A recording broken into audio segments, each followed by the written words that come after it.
भगवान शिव को अपमानित करने के लिए दक्ष ने हरिद्वार के कनखल में एक यज्ञ की रचना की और सबको बुलाया। छोड़ ब्रह्मा विष्णु और महेश, तीन देवताओं को छोड़कर यज्ञ में जितने जितने देवता भाग पाते हैं, न्योते सादर सकल सुर जे पावत मख भाग। बाबा कथा सुना रहे, देवता यज्ञ में भाग लेने जाने लगे। लेकिन देवता भी अद्भुत है साहब, अपनी अपनी देवियों के साथ विमान में बैठ गए और विमान से आकाश मार्ग से चले। जब आकाश से ही जाना था तो थोड़ा बाईपास लेके चले जाते, कैलाश के ही ऊपर से क्यों जाना था। सारे देवताओं का विमान कैलाश के ऊपर से जाने लगा। सती मैया ने देखा, पूछा, प्रभु ये देवता सब कहां जा रहे हैं। बाबा ने पूरी बात बताई। मां ने हाथ जोड़कर कहा, प्रभु ने कहा, प्रभु पिताजी के घर में उत्सव है, यदि आपकी आज्ञा हो तो मैं एक बार उत्सव देखने के लिए पिताजी के घर चली जाऊं। अब यहां एक बड़ी सूक्ष्म बात मैं आपसे निवेदन करूं। शंकर जी को सती मैया को जाने के लिए मना करना है, ठीक है, लेकिन कैसे मना करना है ये ढंग देखिए। बाबा ने ये नहीं कहा कि देवी आप गलत बोल रही हैं, नहीं जाना चाहिए, ये नहीं कहा। जैसे मैया ने जाने की अनुमति मांगी, शंकर जी मुस्कुरा कर बोले, देवी आपने बहुत अच्छी बात कही, आपकी ये बात मेरे मन को बहुत अच्छी लगी। कहे उनीक मोरेहु मन भावा। लेकिन एक बात बोले, देवी आपका जाना उचित नहीं होगा। क्यों? ये जितने देवता जा रहे हैं, इन सभी देवताओं को वहां बुलाया गया है। आपके पिता ने मेरे से बैर है, तो मेरे से बैर होने के कारण आज अपनी बेटी को भी नहीं बुलाया। हमारे बैर तुमहु बिसर आए, भूल गए। शंकर जी से काहे बैर है दक्ष को? देखिए, जिस मनुष्य को सम्मान की भूख रहेगी, वो उसके लिए पूरे संसार से दुश्मनी हो जाएगी। क्यों? जहां जाइएगा सम्मान की टोपी पहन के जाइएगा। हम जाएंगे हमारा सम्मान होगा, नहीं होगा आपने हमारा अपमान कर दिया, आप हमको माला नहीं पहनाए।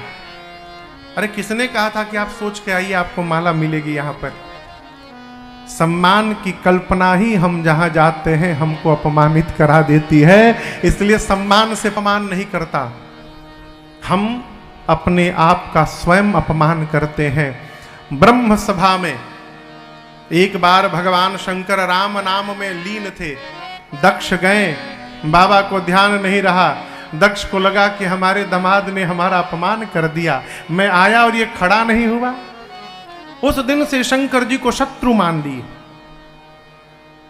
शंकर जी बोले, देवी जाना उचित नहीं रहेगा। यद्यपि पिता के घर, मित्र के घर, सदगुरु के घर और स्वामी के घर, 4 जगह बिना बुलाए जाना चाहिए। जिसको मित्र कह दिया वहां से निमंत्रण नहीं ढूंढना चाहिए, बिना बुलाए जाइए। लेकिन देवी यदि अपमानित करने के लिए नहीं बुलाया गया है तो मैं कहता हूं, तहां गए कल्याण न हो। वहां जाने पर कल्याण होने वाला नहीं है। बाबा मना किए, लेकिन हमारा माई मानत नहीं है। वो मैया जिद पे है, अड़ी है कि जाना है। अंत में बाबा ने अपने 2 मुख्य गणों को साथ में लगाकर पार्वती मैया को विदा किया। और आपको बताऊं, सती मैया अपने पिता के घर गई, कोई नहीं मिला। घर वाले देखे तक नहीं सती मैया को। आप कल्पना करिए, बेटी, क्षमा करिएगा, 80 साल की बूढ़ी माई, कितनों घुटना में दर्द हो, जब बात आ जाए मैके जाने की, सारा दर्द गायब। क्षमा करिएगा, मैके जाने के नाम पर जो चेहरे पर आनंद होता है वो साहब है। सती मैया पिता के घर गई होंगी। आप कल्पना करिए कितनी मन में कल्पना होगी। लेकिन गोस्वामी जी कहते हैं, पिता भवन जब गई भवानी, दक्ष के डर के मारे किसी ने सम्मान तक नहीं किया, मिला तक नहीं कोई। छोड़ एक को, एक मिली, जानते कौन? जन्म देने वाली मां मिली हो। ये प्रसंग कहता है, दुनिया हमको छोड़ सकती है लेकिन हमको जन्म देने वाली मां कभी नहीं त्याग सकती। प्रसूति मैया आकर सती मैया से मिली, बहनें भी मिली, परंतु गोस्वामी जी कहते हैं भगिनी मिली बहुत मुस्कुराता, बहुत मुस्कुरा मुस्कुरा कर मिली। मुस्कुराना ठीक है, बहुत मुस्कुराना ठीक नहीं है, व्यंग हो गया। सती मैया ने मां से अनुमति लेकर यज्ञ मंडप की परिक्रमा लगाई और देखा यज्ञ में मेरे पति के लिए कोई स्थान नहीं बना। पूरा शरीर क्रोधाग्नि में भभक उठा मां का। मां देवताओं पर, मुनियों पर दपट पड़ी, बोली जितने ऋषि मुनि बैठे हैं ध्यान से सुनिए मेरी बात।